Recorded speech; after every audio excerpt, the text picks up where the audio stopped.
Hi hello ಎಲ್ಲರಿಗೂ ನಮಸ್ಕಾರ ರೀ. ನಾನು ನಿಮ್ಮ ಪ್ರೀತಿಯ ಮಂಜುಳಾ. ಇವತ್ತು ನೋಡಿರಿ, ನಾನು ಹೇಳ್ತಕ್ಕಂಥ ಟಿಪ್ಸನ್ನು ನೀವು ಉಪಯೋಗ ಮಾಡಿ ನೋಡಿರಿ, ಎಷ್ಟೊಂದು ಹಣ ವ್ಯರ್ಥ ಆಗೋದು ತಪ್ಪುತ್ತೆ. ಇವತ್ತು ತೋರಿಸ್ತಿರ್ತಕ್ಕಂಥ ಟಿಪ್ಸ್ ಯಾವ ರೀತಿ ಇದೆ ಅಂತ ಹೇಳಿ ನೋಡ್ಕೊಂಬರೋಣ ಬನ್ನಿ. ನಿಮಗೂ ಕೂಡ ತುಂಬ ಇಷ್ಟ ಆಗುತ್ತೆ. ಹಾಗೆ ಒಂದು ಲೈಕ್ ಕೊಡಿ, ಸಬ್ಸ್ಕ್ರೈಬ್ ಆಗಿರಿ ನನ್ನ ಚಾನಲ್ಗೆ. ನೋಡಿ, ಇವಾಗ ಪೂರ್ತಿ ಗಲೀಜಾಗಿದೆ ಮಿಕ್ಸಿ. ಇದನ್ನು ನಾವು ಪೇಸ್ಟನ್ನು ಹಚ್ಕೊಂಡ್ಬಿಟ್ಟು ಯಾವ ರೀತಿಯಾಗಿ ಕ್ಲೀನ್ ಮಾಡೋದು ಅಂತ ಹೇಳಿ ತೋರಿಸ್ಕೊಡ್ತೀವಿ. ನಿಮಗೆ ವೇಸ್ಟ್ ಆಗಿರ್ತಕ್ಕಂಥ ಬ್ರಷ್ಷು ಮತ್ತು ಸ್ವಲ್ಪ ಮಟ್ಟಿಗೆ ಟೂತ್ಪೇಸ್ಟ್ ಇದೆಯಂದ್ರೆ ನಾವು ಬೀಸಾಕ್ಬಿಡ್ತೀವಿ. ಅದನ್ನು ಯಾವುದೇ ರೀತಿಯಾಗಿ ಬೀಸಾಕ್ಬಿಡ್ರಿ. ನೋಡ್ರಿ, ನಾನು ತೋರಿಸ್ತಕ್ಕಂಥ ಸೇಮ್ ಯಾವ ಥರ ತೋರಿಸ್ತೇನಲ್ಲ ಅದೇ ಸೇಮ್ ಆಗಿ ನೀವು ಕೂಡ ಯೂಸ್ ಮಾಡಿರಿ. ನೋಡಿ, ನಮಗೆ ಸ್ವಲ್ಪ ಮಟ್ಟಿಗೆ ಟೂತ್ಪೇಸ್ಟ್ ಇದೆ. ಅದನ್ನು ನಾವು ಒಂದು ಈಗ ರಿಮೋಟ್ ಇದೆ, ರಿಮೋಟಲ್ಲಾದರೂ ಮಾಡ್ಕೊಳ್ಳಿ, ಅಥವಾ ಲತ್ತಿ ಗುಣಿ ಇರುತ್ತಲ್ಲ ನಾವು ಚಪಾತಿ ಲಟ್ಸೋದು, ಅದರಲ್ಲಾದರೂ ಮಾಡ್ಕೋಬೋದು. ನಾನು ಇಲ್ಲೊಂದು ರಿಮೋಟನ್ನು ತೊಗೊಂಡಿದ್ದೀನಿ. ರಿಮೋಟನ್ನು ತೊಗೊಂಡ್ಬಿಟ್ಟು ಪೂರ್ತಿಯಾಗಿ ಈ ಥರ ನಾವು ರಿಮೋಟ್ನಿಂದ ಒಂದು ಕಡೆ ಪೇಸ್ಟ್ ಬರೋವರೆಗೂ ನೋಡ್ಕೋಬೇಕು.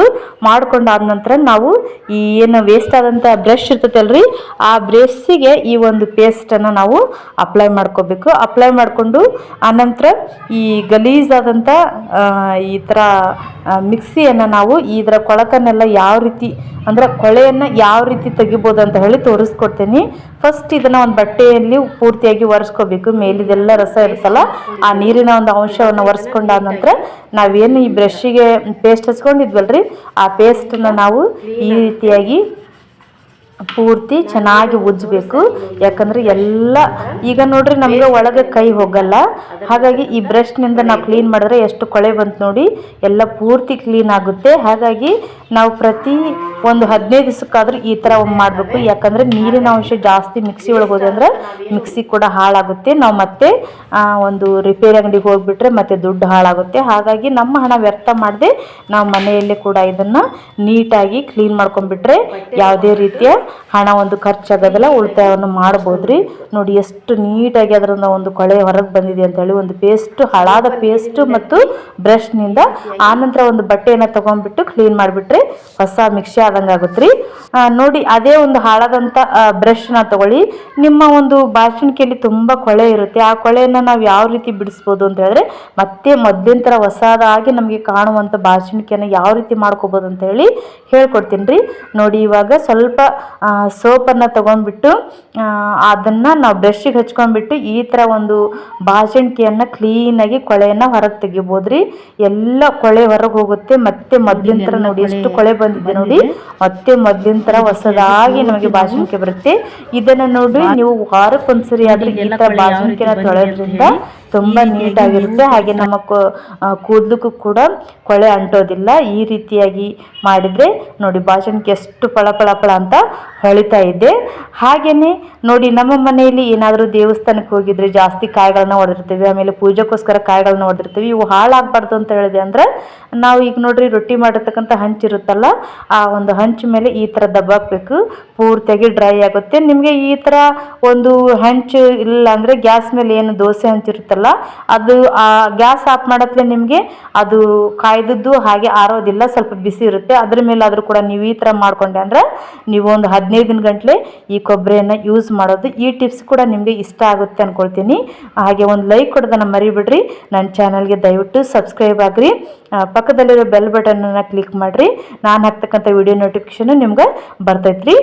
ನೋಡಿರಿ, ಇವಾಗ ನಮ್ಗೆ ಬಳೆ ಇಟ್ಕೊಳಕ್ಕೆ ಸ್ವಲ್ಪ ಕೈಗೆ ಚುಚ್ಚಿದಂಗೆ ಆಗುತ್ತೆ, ಬೇಗ ಬಳೆ ಹೋಗೋದ್ರಿ. ಯಾಕಂದರೆ ಒಬ್ಬೊಬ್ಬರು ಅಡ್ಡಲ್ ಅಂತ ಇರುತ್ತೆ, ಬೇಗ ಬಳೆ ಹೋಗೋದಿಲ್ಲ. ಹಾಗಾಗಿ ವೇಸ್ಟ್ ಆದಂಥ ಸಾಕ್ಸನ್ನು ತೊಗೊಂಡ್ಬಿಟ್ಟು ನೀವು ಈ ಥರ ಕೈಗೆ ಹಾಕ್ಕೊಳ್ಳಿ.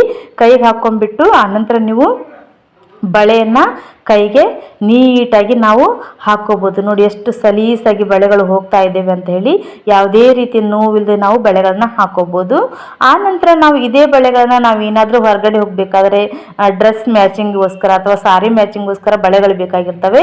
ನಾವು ಎಲ್ಲಂದೆಲ್ಲ ಇಟ್ಬಿಟ್ಟು ಅಂದರೆ ಬಳೆಗಳು ಒಡೆದ್ಬಿಡ್ತವೆ ಹೋಗುವಾಗ, ಟ್ರಾಯಲ್ ಹೋಗುವಾಗ. ಹಾಗಾಗಿ ಈ ಥರ ಒಂದು ವೇಸ್ಟ್ ಆದಂಥ ಒಂದು ಸಾಕ್ಸಿನೊಳಗೆ ಈ ಥರ ಬಳೆಯನ್ನು ಫೋಲ್ಡ್ ಮಾಡಿಟ್ಟೆ ಅಂದರೆ ಯಾವುದೇ ರೀತಿಯಾಗಿ ಹಾಳಾಗೋದಿಲ್ಲ, ಒಡೆಯೋದಿಲ್ಲ.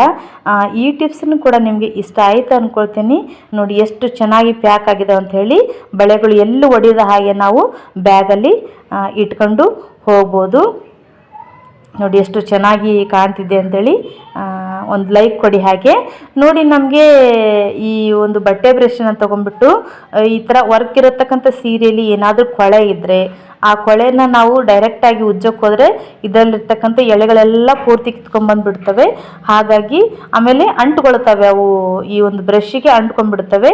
ಹಾಗಾಗಿ ನಾವೇನು ಮಾಡ್ಕೊಂಡ್ರೆ ಈ ವೇಸ್ಟ್ ಆದಂಥ ಒಂದು ಸಾಕ್ಸ್ ಇರುತ್ತಲ್ಲ, ಆ ಸಾಕ್ಸಿನ ಒಳಗಡೆ ಈ ಬ್ರಷನ್ನು ಹಾಕಿಬಿಟ್ಟು ಅಲ್ಲಿ ಕೊಳೆ ಏನಿರುತ್ತಲ್ಲ ಸೋಪನ್ನು ಹಚ್ಬಿಟ್ಟು ಉಜ್ಜಿಬಿಟ್ಟೆ ಅಂದ್ರೆ ಆ ಕೊಳೆ ಎಲ್ಲ ನೀಟಾಗಿ ಹೋಗುತ್ತೆ, ಮತ್ತು ಯಾವುದೇ ರೀತಿಯಾಗಿ ಎಳೆಗಳು ಕೂಡ ಕೀಳೋದಿಲ್ಲ. ನೋಡಿ ಎಷ್ಟು ಚೆನ್ನಾಗಿ ವರ್ಕ್ ಆಗುತ್ತೆ ಅಂತ ಹೇಳಿ.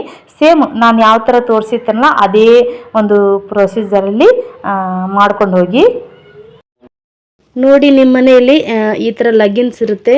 ಇದು ಸ್ವಲ್ಪ ಕಾಲಲ್ಲಿ ಬರೋದಿಲ್ಲ, ಸ್ವಲ್ಪ ಟೈಟ್ ಆಗಿಬಿಡುತ್ತೆ.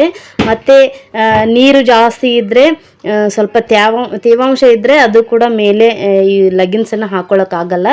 ಹಾಗಾಗಿ ತುಂಬ ಈಸಿಯಾಗಿ ಒಂದು ಟಿಪ್ಸನ್ನು ಹೇಳ್ಕೊಡ್ತೀನಿ. ಬನ್ನಿ ಹಾಗಾದರೆ ಆ ಟಿಪ್ಸ್ ಏನು ಅಂತ ನೋಡಿ. ನೋಡಿ, ನಮಗೆ ಕಿರಾಣಿ ಸ್ಟೋರ್ಗೆ ಹೋದಾಗ ರೇಷನನ್ನು ಕಟ್ಕೊಟ್ಟಿರ್ತಾರಲ್ಲ, ಈ ಒಂದು ಪ್ಲಾಸ್ಟಿಕ್ ಕವರನ್ನು ತೊಗೊಂಡ್ಬಿಟ್ಟು ಕಾಲಿಗೆ ಈ ಥರ ಹಾಕ್ಕೋಬೇಕು. ಹಾಕ್ಕೊಂಡಾದ ನಂತರ ನಾವು ಲೆಗ್ಗಿನ್ಸನ್ನು ಹಾಕ್ಕೊಂಡೆ ಅಂದ್ರೆ ಬೇಗನೆ ಸರಳವಾಗಿ ಹೋಗುತ್ತೆ.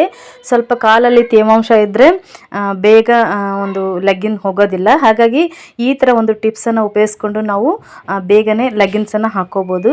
ನೋಡಿ, ತೋರಿಸ್ತಾ ಇದ್ದೇನಲ್ಲ, ಇವಾಗ ಒಂದು ಕಾಲಿಗೆ ಹಾಕ್ಕೊಂಡಿವಿ, ಮತ್ತೊಂದು ಕಾಲಿಗೆ ನಾವು ಇದೇ ರೀತಿಯಾಗಿ ಅದೇ ಕವರನ್ನು ತೊಗೊಂಡ್ಬಿಟ್ಟು ಅದೊಂದು ಲಗ್ಗಿನ್ಸಿನ ಒಂದು ತೋಳನ್ನು ಹಾಕೋಬೇಕು. ತುಂಬ ಈಸಿ ಆದಂಥ ಟಿಪ್ಸ್ ಇದು. ನೀವು ಕೂಡ ಇದನ್ನು ಬೇಕಾದರೆ ಟ್ರೈ ಮಾಡಿ. ಯಾವ ರೀತಿ ಇದೆ ಅಂತ ಹೇಳಿ ಕಮೆಂಟ್ ಮುಖಾಂತರ ತಿಳಿಸಿ. ನೋಡಿ, ಎಷ್ಟು ಸರಳವಾಗಿ ಹೋಗ್ತಾ ಇದೆ. ಸೇಮ್ ಪ್ರೊಸೀಜರ್ನ ನೀವು ಕೂಡ ಫಾಲೋ ಮಾಡಿ. ನೋಡಿದ್ರಲ್ಲ ಫ್ರೆಂಡ್ಸ್, ಇವತ್ತಿನ ಟಿಪ್ಸು ಯಾವ ರೀತಿ ಇತ್ತು ಅಂತ ಹೇಳಿ. ನೀವು ಕೂಡ ಒಂದ್ಸರಿ ಟ್ರೈ ಮಾಡಿರಿ. ಹಾಗೆ ನನ್ನ ಚಾನಲ್ಗೆ ಸಬ್ಸ್ಕ್ರೈಬ್ ಆಗಿಲ್ಲ ಅಂದ್ರೆ ಸಬ್ಸ್ಕ್ರೈಬ್ ಆಗಿ. ಈ ವಿಡಿಯೋನ ವೀಕ್ಷಿಸಿದಂಥ ತಮಗೆಲ್ಲರಿಗೂ ಧನ್ಯವಾದಗಳು. ಮತ್ತೆ ಒಂದು ಹೊಸ ವಿಡಿಯೋ ಜೊತೆಗೆ ಮತ್ತೆ ಬರ್ತೀನಿ.